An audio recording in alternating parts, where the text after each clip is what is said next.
Guys, kakagising ko lang. So, maliligo lang ako. Tapos gawin natin yung morning routine natin. Gigising ko lang kasi. Good morning. By the way, good morning. So yun guys, kakalipo ko lang. So let's do our morning routine. So meron ako binili dito na kaya ng Korean product. Yan siya.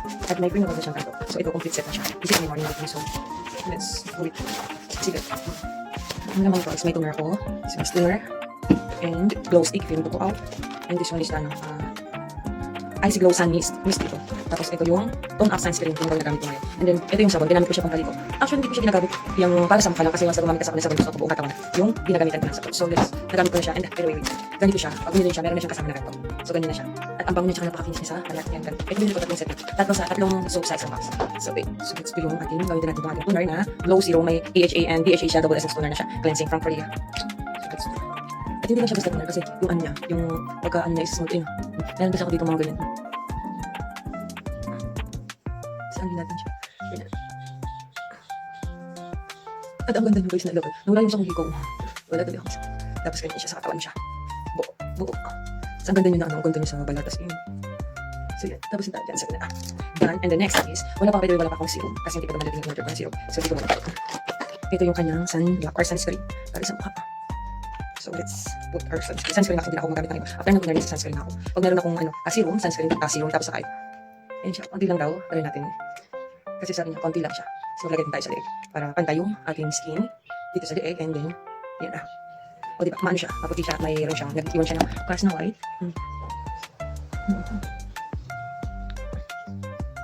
Yan siya.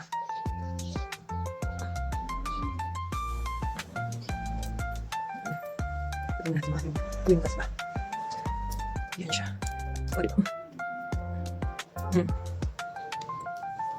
Ganyan siya. Kasi meron ako dito mga hindi meron ulit. Yan. Yan yung skin ko sa face. So, and then after nito, meron siyang kasama na mist. So, di ako nag-makeup. And after nito, and then ito, tapos nila nag-ano ako ng mist para sa araw. So, ito yun. Basta yun lang kasi yung ko. Yung pinaka, ano ba, morning. So, setting spray siya. Para siyang setting spray. Icy Glow Sun Mist siya. So, ito yung nilalagay ko. And then ito naman, pang retouch. Pero na, yung sa packet pa, dalahin mo sa packet. Same lang siya nito, kaso stick. Ito stick.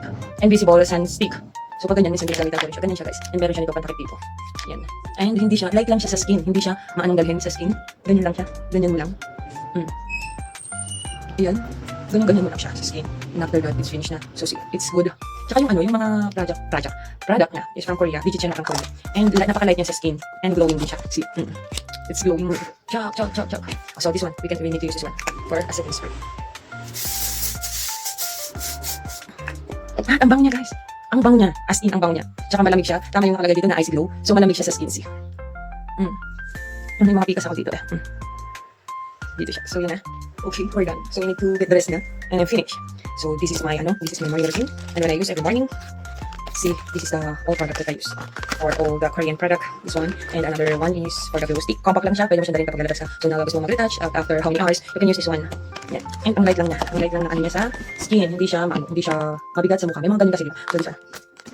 So guys, this is the product that I use every morning for my morning routine. So guys, I hope you like it. I will add it on the yellow basket so you can check it guys. Product on my yellow basket. And here it is, the outcome product.